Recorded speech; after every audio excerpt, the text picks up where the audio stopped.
A very warm welcome to all of our attendees this morning. All right, let's get straight into it this morning with hand tools. The 5 things that we're going to discuss with you regarding hand tools, again, taken directly from the Occupational Health and Safety Act, is going to be the appointment of a hand tool inspector. And where can you get this appointment from? Why do we need this appointment? Why is it so important? And then obviously with any health and safety comes the HIRA, hazard identification risk assessment process. And so we will discuss a little bit about risk assessment and again, why this is so important. We will then discuss why it is also important to inspect tools before starting work, in particular, any hand tools that are going to be used. And then a little bit of know-how with storage as well as blades. Many of us are using blades, and this is a very dangerous tool to use on site. We have got a few stats back from you in the industry saying one of your major incident reporting or incidents and accidents that are actually happening on site is because of your Stanley blades. And so we'll just give you a little bit of feedback on that and what you can do to keep yourself and your employees safe. And then we'll finish off with the start safe, work safe, finish safe motto, and why we want to ensure that as plumbers out in the industry, the hand tools that you're using is not just safe, but the use of those hand tools are extremely safe as well. And again, why are we doing this? Why are these reminders here? We've had toolbox talks in the past. Why do we keep repeating ourselves? Well, it's because small incidents and accidents are happening on site on a daily basis with hand tools either not being used correctly or hand tools being used that are not actually safe to use because they are not being checked before use. And so what do we want to actually achieve? Well, one of the best things is to ensure that all of your staff have production on site, and you can only be productive if you have the right tool for the right job. We know this, but at the same time, getting your employees back home safely means that they return to work the next day for more production. And we understand this. We understand when there's an incident on site, many of us, obviously, our clients tell us we are not allowed to be on site after an incident. There's a whole lot of things that have to be filled in, paperwork. There's incident reports. Perhaps that person goes to hospital. Now there's WCL forms that need to be filled in, compensation for this person. And a whole lot of work needs to go into an incident. And that means time. And as all you plumbers tell me all the time is money, and you cannot afford to waste time. And really, incidents and accidents are a waste of your time. And so we can prevent this from happening by ensuring we appoint a responsible person. Now, we are going to take a look at the OSH Act on the next slide, but please, you must ensure that a manager, a 16.1, a 16.2 in the company appoints a hand tool inspector in writing.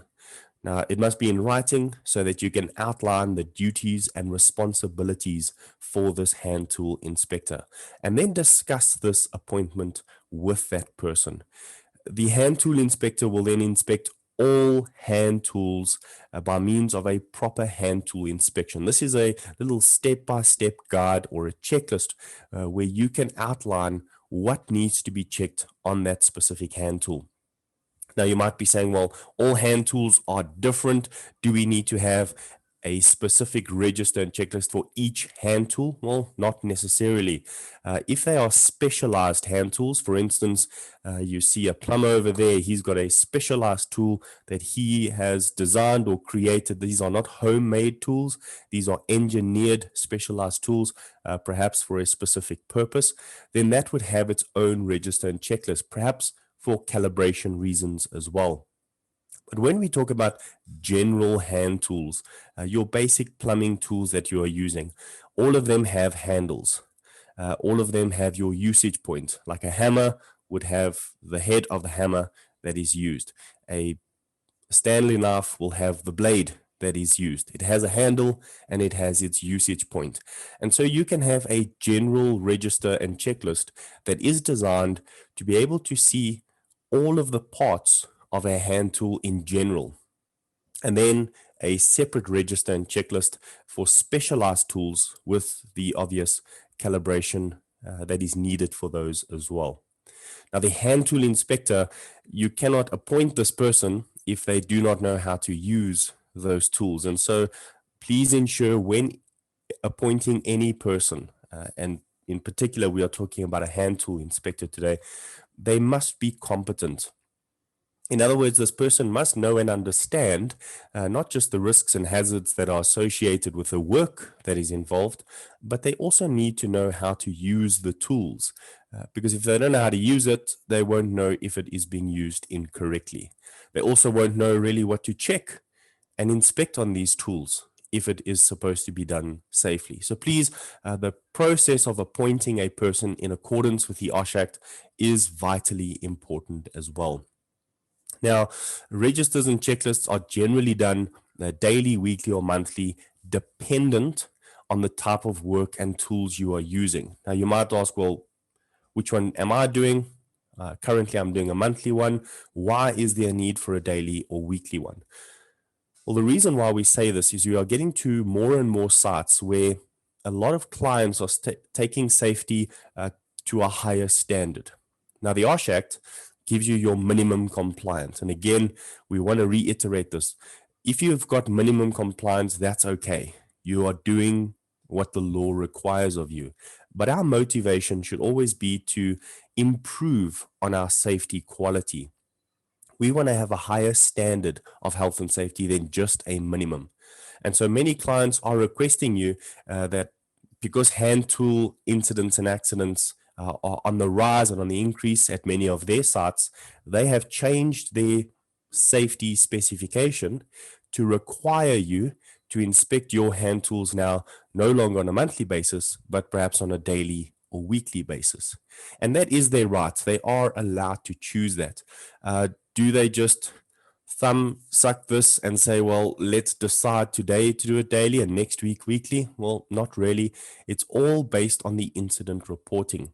And when they notice that more and more incidents are arising out of the use of hand tools, they enforce stricter measures to try and prevent these incidents and accidents from occurring. And so it's not because they want to make your life difficult. It's really in the interest of health and safety for the employees and the user of these tools. So please remember, when it comes to hand tool inspection, ask your client, is a monthly inspection okay? Are they preferring, or is it done differently on their site? And then ensure that you have templates of these where you can inspect it daily, where you can inspect it weekly, or you can inspect it monthly. If you need assistance with this, again, as IOPSA members, you have free consulting with ourselves at OHSS. As long as it's digital, send us a mail so that we can get back to you. We will get back to you with these template documents as well, so that we can take the work and the effort that we've already put in and share it with you, so that it minimizes the time that you have to spend in designing these forms. We really do want to assist you. Now, the hand tool inspector must also ensure that all hand tools are safe, clean, and stored properly. So yes, the register and checklist is one part of the hand tool inspection, but the inspection must also be done after it has been used. Now, you might not have a checklist for this. This could be a visual inspection done by the supervisor once you have packed up for the day, but you are expected to put your tools away in a clean and orderly manner. So a register must be kept. In other words, you should have a register of all the tools that you are taking to site, like a toolbox register. And then you have a checklist for all of the tools that is in that toolbox. And once it is placed back into the toolbox, there should be a place for that tool to be put in. Many of us know that one drawer that we have in our home, that when we pull it out, it's got every cable, HDMI cables, auxiliary cables, old batteries, perhaps even an old remote from a TV we lost. That drawer is oftentimes what toolboxes look like when we get to site. And tools are just all over the place. They don't have a place specifically designed in the in the toolbox itself. And so it's just really messy. There's no housekeeping evident in some toolboxes. Now, this causes confusion. Obviously, you're scrambling around to look for the right tool. Again, it's a waste of your time. Housekeeping will improve not just the health and safety of the use of tools, but it also improves productivity. And that's because it's easy to find the tool, it's clean, it's safe to use, you are qualified to use it, and so the job is obviously a lot quicker. And then if any deviations are found, now sometimes we get to a site and the one tool we have is the only tool for that site. If it is not safe to use, you might think to yourself, well, now I'm going to waste time because I have to go back all the way back to my offices and go and get a new safe to use tool and bring it back to site. Rather, let me use this tool that's kind of okay. I can make a plan with my damage tool just to get this job done. Please do not do that. You might have been lucky up to now by doing that, but it is not the safe way to do it. Eventually, something is going to go wrong and an incident is going to occur. So why not check tools and equipment before going to site? Don't wait until you get there to check your tools to see whether they are safe, only to find out that you need to go back and get different tools. So this is, again, going to waste your time. So to prevent unsafe conditions, ensure that all of your hand tools are checked prior to getting to site.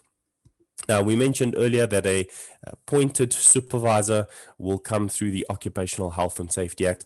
And this is because many plumbers out in the industry have sent us emails saying, why are we getting construction-related appointments when we are not working on construction sites?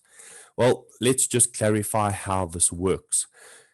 If you are performing construction work, even though you are not on a construction site, your work or task or scope that you're performing falls within what construction means. So that's the definition of construction work. And these are alterations or changes to buildings. It does require you to fall in the construction regulations. And that would be the OSH Act as well as the construction regulations.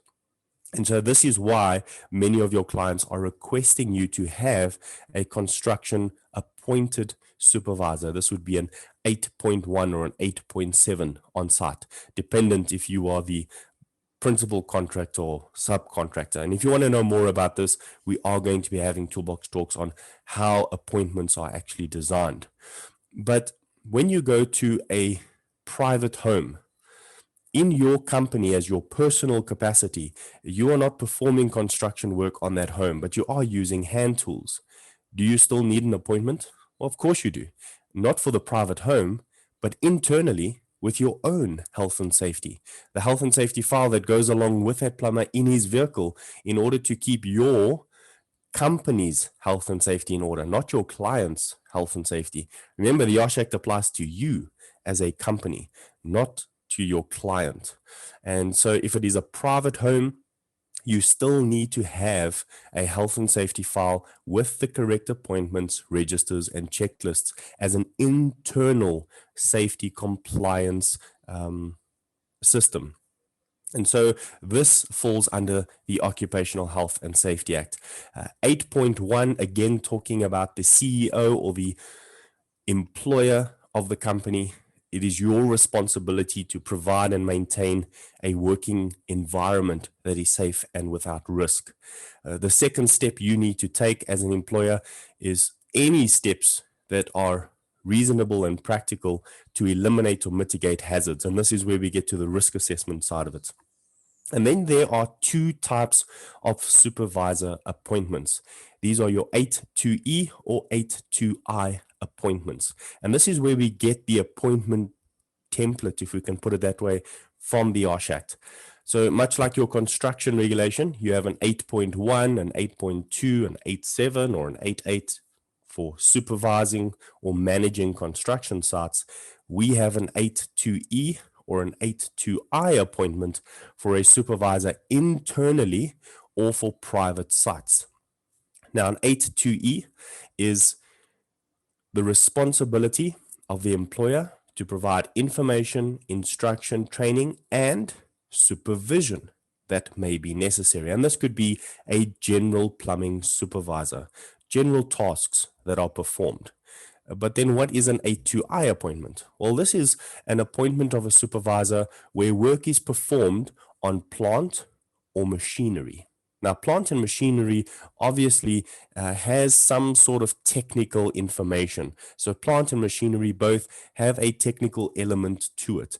And when plant and machinery is being used by employees, then it must be used under the general supervision of a person who is trained in the use of that plant and machinery.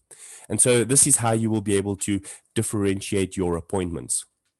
Is it general tasks, no plant or machinery being used? Well, then you can appoint your supervisor as an 8.2e.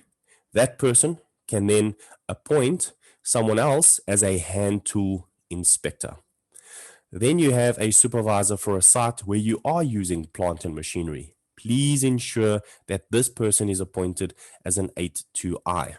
But remember, the construction regulation will supersede this appointment should you be performing construction work. And so if it's still a little bit vague or you do not know, perhaps you get to a site and you're not too sure, drop us a WhatsApp, send us an email. We will get back to you with the correct type of appointment that you need. Then we moved on to HIRA. This is obviously again in section 8.2 where the employer is responsible to perform a risk assessment. And this again is the requirement of every single company. And now you might say, well, what if I'm on a construction site? Again, you also need to have a risk assessment for that specific project. And that comes down to the construction regulation section 9, where they specifically say that you need to appoint a risk assessor who is qualified and trained to perform risk assessments for each individual task that you are performing. And so a risk assessment must be done.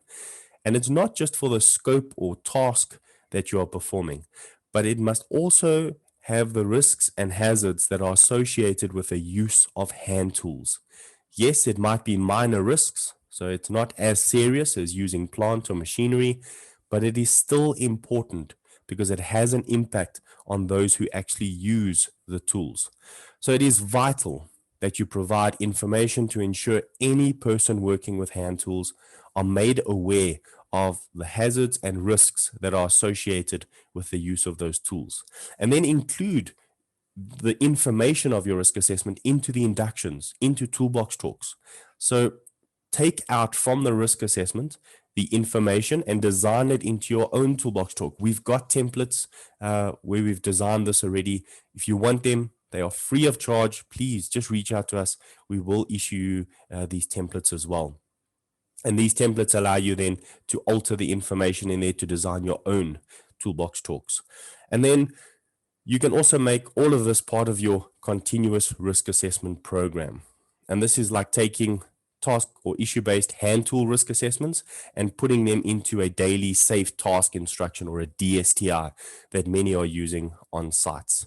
And so HIRA can then be all-encompassing. You can take HIRA and change it to your scope of work. And that's actually what it should be. It should be something specific to the work that you are performing. Now, as a hand tool or a supervisor of those who use hand tools, please remember that all hand tools must be in a safe and good, clean condition. All special tools as well must be good, safe, and clean to use. Now, trolleys, wheelbarrows, or equipment fitted with wheels, such as your welders or small compressors, these too should have their own register and checklist as well for the specific items that you will find on these things. And now you might say, well, I've never inspected my wheelbarrow. Well, you should be inspecting your wheelbarrow. Can it break? Yes, it can break. Does it need maintenance? Yes, although very small maintenance, it still needs maintenance in order to prolong the life of these tools. There is nothing worse than constantly broken tools that you have to replace when you know that these tools have a lifespan of a lot more than what you currently are using it. Then never ever use handmade tools. If it is a specialized tool, then get it from the manufacturer, but please do not create or make your own tools unless it has been signed off and approved by an engineer. And then any guards or handles will be fitted where necessary on all hand tools, and these must be completely safe to use and also inspected for efficiency. We don't want a guard such as on chisels or files, and then they are so worn that they are actually no longer effective. And then please also remember, when we use or purchase any hand tools, the ergonomics of how to use these hand tools must also be considered. Ergonomics is how comfortable it is to use the tool. Now, again, just a little bit of know-how. Storage of tools. All personal tools should be stored in a toolbox. They must be clean. It must be neat and orderly, the way tools should be placed into a toolbox in order for them not to be damaged or cause injury to people. Workshop tools should also be stored in an orderly fashion so that it's easy to find, easy to pack away, and also saves you time from having to run around looking for the tool that you thought was in the place that you left it, but was no longer there. And so obviously we want to ensure that all tools are in the correct place and then kept clean. They must also be carried or stored so that blades or sharp points are protected and will not be able to cause injury. So for instance, like a Stanley knife, please ensure once you've used it, you always retract that blade or put your blade into a sheath to protect it from being moved or cutting or damaging or injuring another person. So supervisors, you must have a control system where tools are obviously issued as well as returned, or issued in a toolbox and then inspected and checked. So knives, extremely important.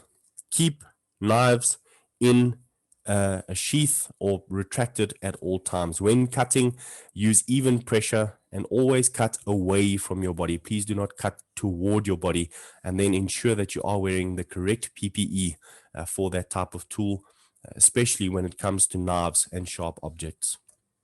So we want to start safe, we want to work safe, and we want to end safe. In other words, we are constantly thinking about safety.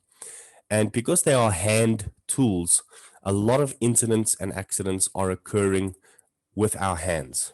And now these tools, our hands that we all work with, do not come with any spare parts. So please remember, we want to ensure the correct use of our hand tools in order to ensure that we can continue to work the next day. Yes, many of us have been fortunate to not hurt ourselves seriously. This might not mean that we are 100% safe. We might just have been lucky. Luck plays no part in safety. We really want to ensure that you think about it before using it. Do it the safe way, do it the right way, and then practice that safety every single day. Thank you very much for joining us.